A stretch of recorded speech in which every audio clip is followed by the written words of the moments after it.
may buntag sa tanan. Nanapod kita sa Light Them with My Word, ang sinimana na pagpaambit sa kinabuhi sa laiko. Brothers and sisters, ang ato ang Ebanghelyo kinutlo sa Lucas Kapitulo 12, versikulo 49 hangtod sa 53. Brothers and sisters,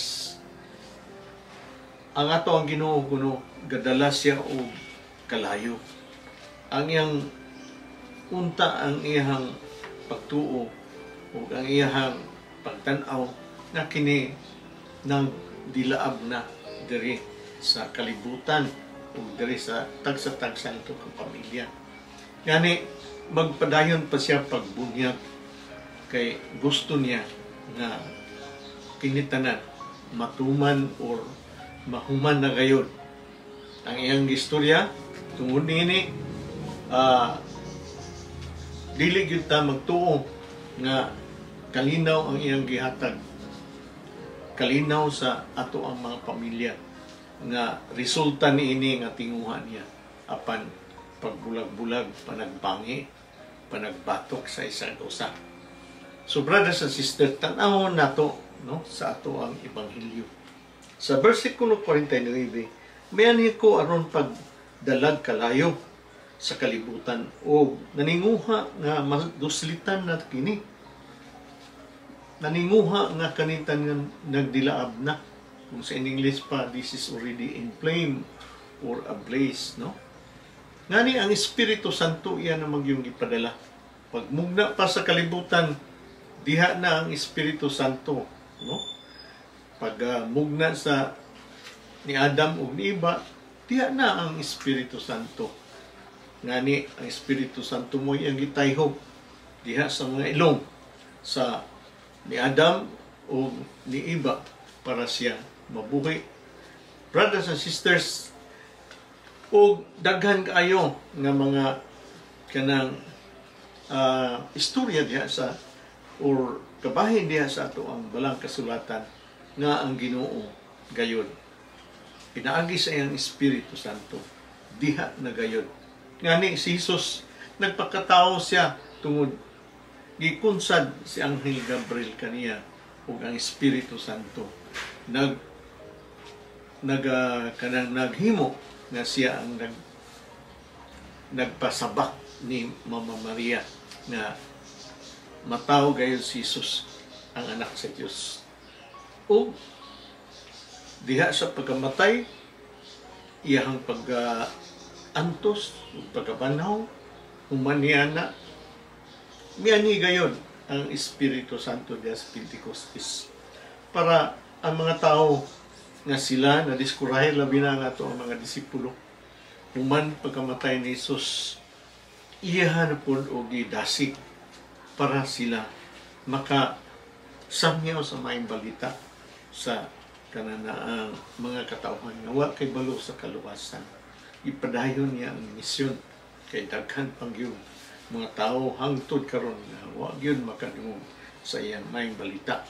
Apan kita mga binunyagan, kita unta nahibalo na gihatag na sa ato ang sa bunyag ang Espiritu Santo, no?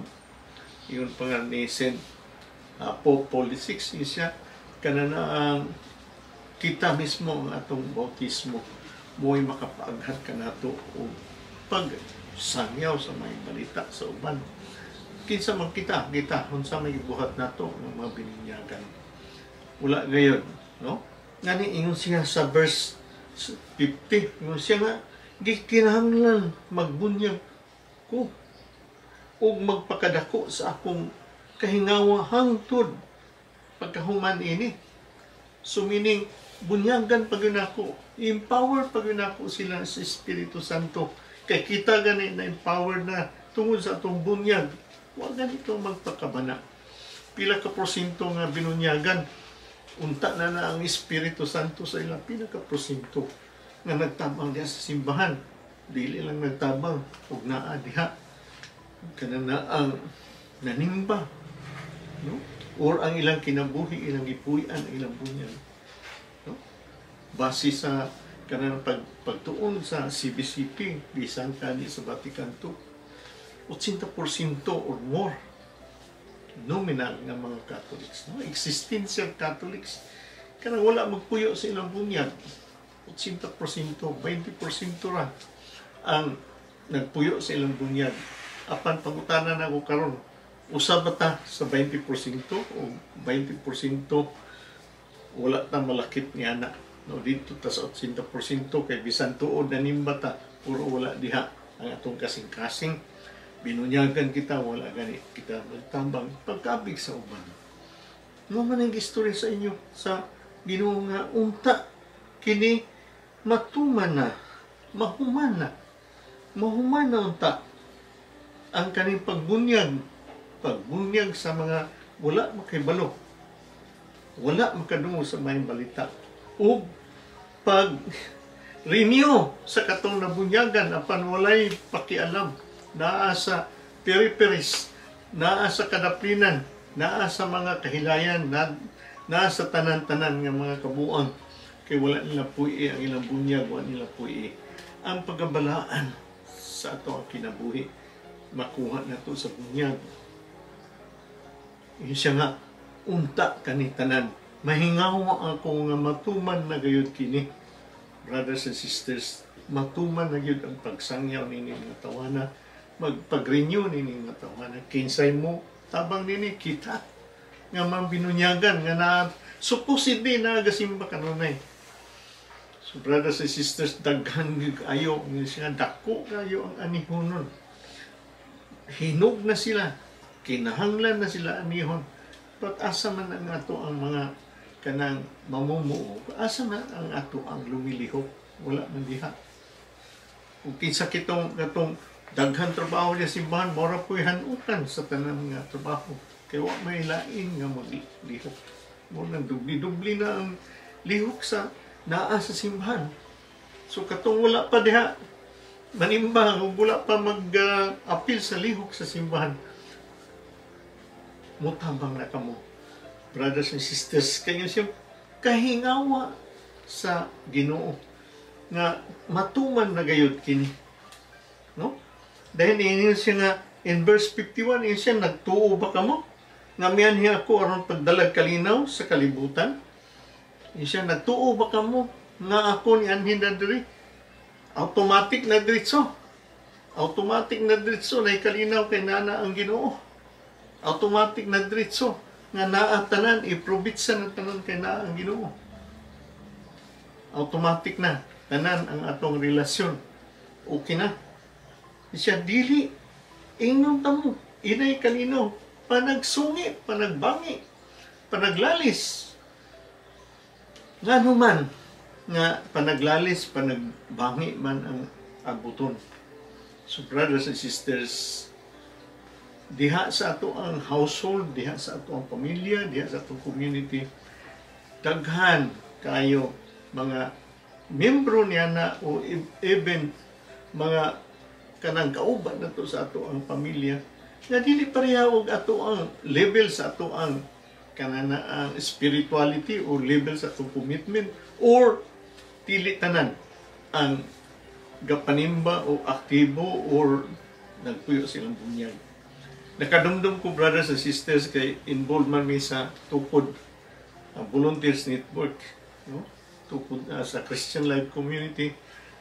Dito mi sa mga marginalized, nagtatag mi o kanang among programa nga pamukaw na ang awakening, amo silang tagaan o seminar.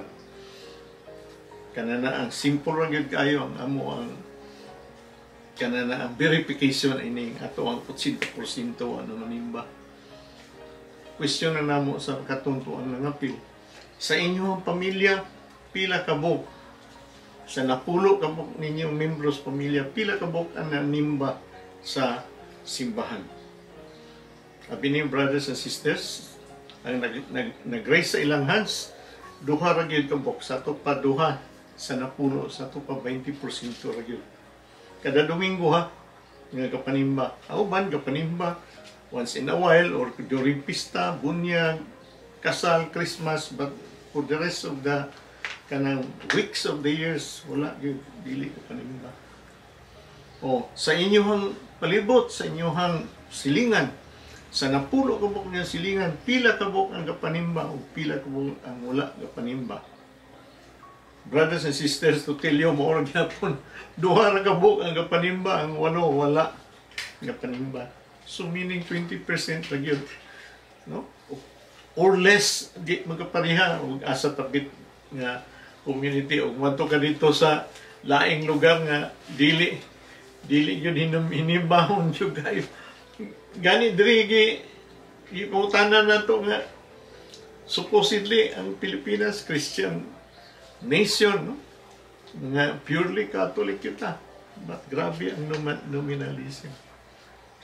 Samot na sa ubang lugar. Unya, iparangutan ay katulo, optional. Sa nanimba, katong 20%, pila kabuk ang naa sa simbahan nga nagtabang sa kalihukan sa simbahan. So brothers and sisters, sa napuno brothers and sisters, usar kay kabuk. So to sa to pa 10%. So 20%, 10%, duwa ra gyud kabuk. So kuan yung kayo kanang so 20 kabuk duha ra ka tawo ang naa diha involved. Muna makita ni mga parokya. Presidente pa siya, ihatanan. Treasurer siya, ihaputanan. Usay mo reklamo ta, may iuhan naman na tanan. Wala lang, kaya wala may muduol diya o mutabang. Ang katong mga mayong talento, kanang manggitan yung kayo, wala din simbahan. Asa man sila? Muna usahay, makita ni mo nga, mas advance pa ang nasa kananaan gawas kay diha sa simbahan. So brothers and sisters, tungod niini, kung present ni sa ato pamilya, duha ra ka buok ng panimba. So posible, duha ra po ng gampo siguro. Unsa ang ato kasinabot? Na nagbangi kayo kita, no? Naitabo sa ako, nga, ang akong kinabugang anak, misulod pagkapari. So, ang naitabo na, pero diligin mo yung kasinabot sa misis, sa mga kuwan, kaya na, kung nauna na mo, na tugutan ba na mo ang mga bata ng servisyo. So, dako nga, paragbangi, pila ka bulan yun, di mo kasinabot, no? Ako gusto, akong misis dili. So, nadugay, nakumbinsit na siya na ako na pong bata dahil dili po siya sigurado ay salamat sa Diyos. So, diya, ingon na nga kuwan, no? And then, nadungog na ko nga na usa ka madre. Langid siya nga magkuwan siya. Magkananaan, magmadre siya. O, sugot ko rin ang ginikanan kay madre. Okay ra, sus daw kay missionary man dito sa Africa. So gipatawag ang mga ang ginikanan, ang iyang mga parente o ganang close na mga relatives. Meeting sila nga, tugdan ba nila, nahimo na nung na-divide ang ilahang pamilya. Kaya uban dili gusto, uban pabalibaran yun. Dili, pwede ng missionary nga dito sa lugar na risky ra mo yung kaya. Even sa ato ang secular, sa ato ang ordinaryo nga kanang ang panginabuhi, ang usa naglaban ini usa ka politiko, ang usa diri pikas bisag tan-aw nila nga grabe gyud ang politiko, labanan gyapon nila, no? Sa ato ang community, sa ato ang mga brothers and sisters, di kita magasinabot. Lain-lain mo na ito ang standard, lain-lain mo na ito ang basihanan, lain-lain mo na ito natunan. Ang uban, wala silang kanunay kapasimpa. Naasa man ang values nila, ang moral values wala diyan. So, sama na ito pagkasinabutan. Muna, brothers and sisters, sa ito ang pagkampo. Dugay gayud kita, makadawat sa ito ang kanang gipangayo, nga naman. Nalimang ka ang Ginoo, plaster pa sa mga tao nga magkasinabot na tanan. Kaya di man parehas ang level sa itong relasyon sa Ginoo. Di man parehas ang ato ang kanang kanang gipangayo mga purpose nato sa kinabuhi gampo tatanan puro lahi ang atong gidaampo. Usa nga isyu, pareha nga isyu, ba dili parehas ang inyong gipangayo. So sa mitabo, di yun magkasinabot. Bisan yan diya sa Paris Council meeting tadi magkasinabot. Hindi magkasinabot dili matanan ang nagampo. Maong isyu, maong unta nga kanang pamalandong. So ang Ginoo mohatag gyud ko sara. No? Sa ato ang mga religious organization and so forth and so on. To mention a few. So muna iyang gihiskutan sa ano, dili gayud kita magkasinabot. Gihatag na ang kanana ang kalayo, ang gahom sa Espiritu Santo kanato. Tanaw sa Galatians 5:22, no? But the fruit of the Holy Spirit, ang gasa sa Espiritu Santo mo ni gugma, kalinaw, kanang masinugdanon, kaalam, kaayo, pagkamalipayon, no? Pagka kanang malinawon kaayo. So brothers and sisters, di mo ka makaingon nga may gugmaon mako. So may pag-igugma nga, di mo gani ka malinawon. Yung siya nga malinawon mako, di mo ka pasensyoso. Kaya usan po sa kanang gasa sa Espiritu Santo ang pagkapasensyoso biya. Yung kapasensyoso mako, bakit ka may gugmaon? Munang kanini ang gasa sa Espiritu Santo kung sa in English pa, fruit siya, fruit of the Holy Spirit, dili fruits of the Holy Spirit, fruit. Kaya nga naman kinanglan na kainitanan para ikaw mabalaon lang, para ikaw magkalayo sa imuhang kanang pagka-Diyos nun. Makunsa man ang imuhang pagka-Diyos nun, o ang imuharang gasa nga imo napuyan, ang imuharang pagka may gugmaon. Okay, may gugmaon ka, pero di mo ka pasinsuso. Nabaday may gugmaon, dili pasinsuso. May gugmaon lagi ka, pero hangulan naman. So brothers and sisters, kinahanglan, pagka may gugmaon, 100% pasensya, 100% ang kanana ang pagkamalinaon, 100% ang pagkamaayo, 100% ang pagkamanggitagon. 100% na dilingon nga may gugmaon man ko 100% pero pagkapasensya na ko 10%. Pagkapanggihatagon na ko 50%. Pagka masinugtanon, faithfulness, kanon na yung kalit sa meeting, kanon na yung dili gapil, kanon na yung dili gasimba, 2% ra, 10%. Dili na siya. Mao, brothers and sisters. Ang nagkalayo nga kanana ang Espiritu Santo, meaning pagkabalaanon, meaning pagka modelo sa katilingban, instrumento sa katilingban sa kaayo, instrumento sa kalinaw, pagigugma, manggihatagon. Kay mauna atong nakuha sa bunyag kay ang Espiritu Santo, gihatag ka nato sa bunyag. Wala Ginoo yun siya nga kanana ang manghingawa gayud ako og matuman na kini. Magpadayon ako pagbunyag, magpadayon ako pag-renew sa bunyag. Mao bitang naay renewal nato sa bunyag every kausan nabi Sabado Santo. Gi-renew nato ang atong bunyag. Sa ato ang sakramento sa reconciliation, gi-renew nato atong bunyag sa panahon nga kita gipasaylo sa ato ang Ginoo. Ipasaylo kita diha sa Sacrament of Reconciliation o confirmation, brothers and sisters. Brothers and sisters, ipasaylo kita kay na apil na po kita sa katilingban diha sa bangkiti diha sa ato ang Santos nga misa.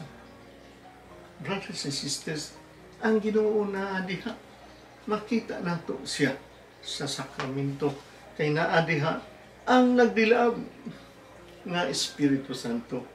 So, brothers and sisters, mo na ang iyang gipadangat ka nato karon.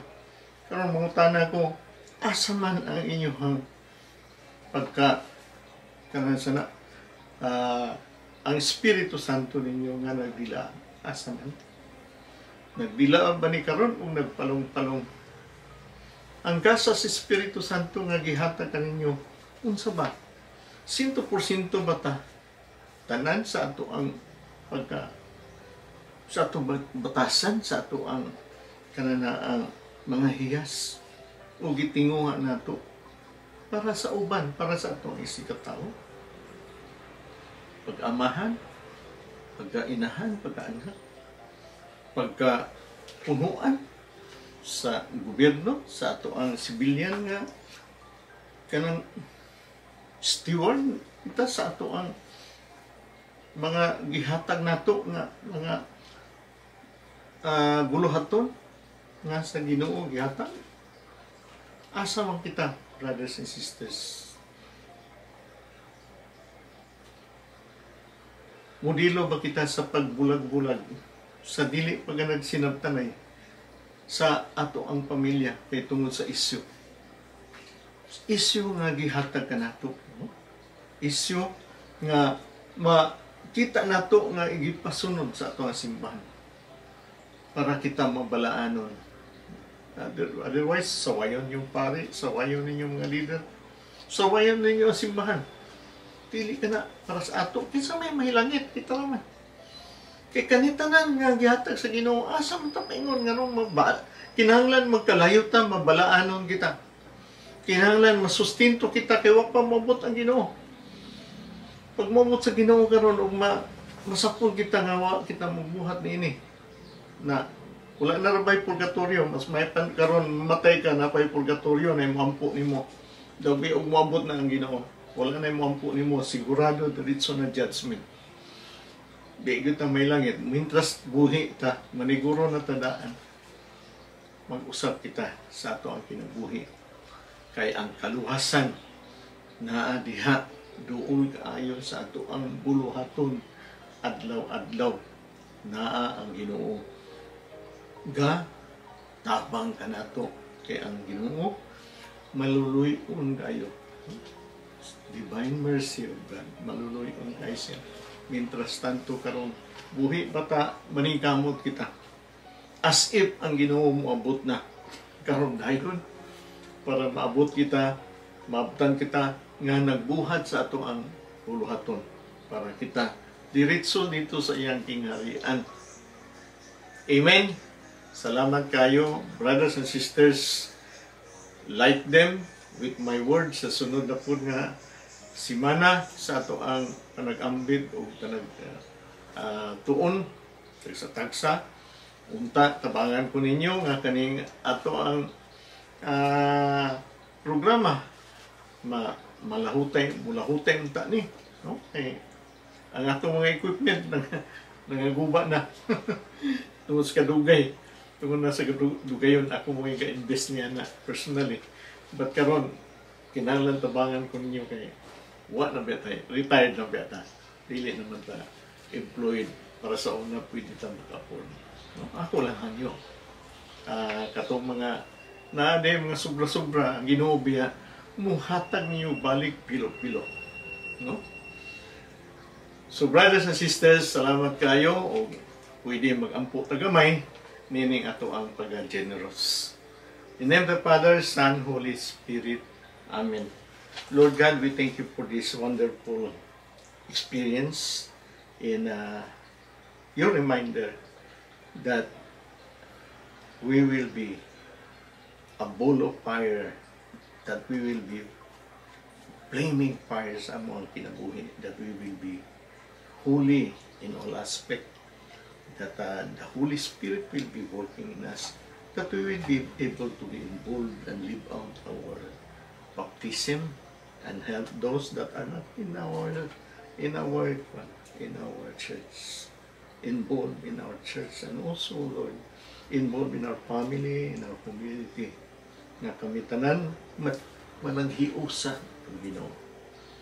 Ako po hangyoon ang katong nakapaminaw sa ato ang pagtulunan na hatagan sila kay kagtog na mo support ining ato ang kalihukan kay kaning kadugayon na almost 3 years na gi paygayon kaning light them with my word Sinimana nga pagpambit sa kinabuhi sa layko, almost 3 years na o Ginoo.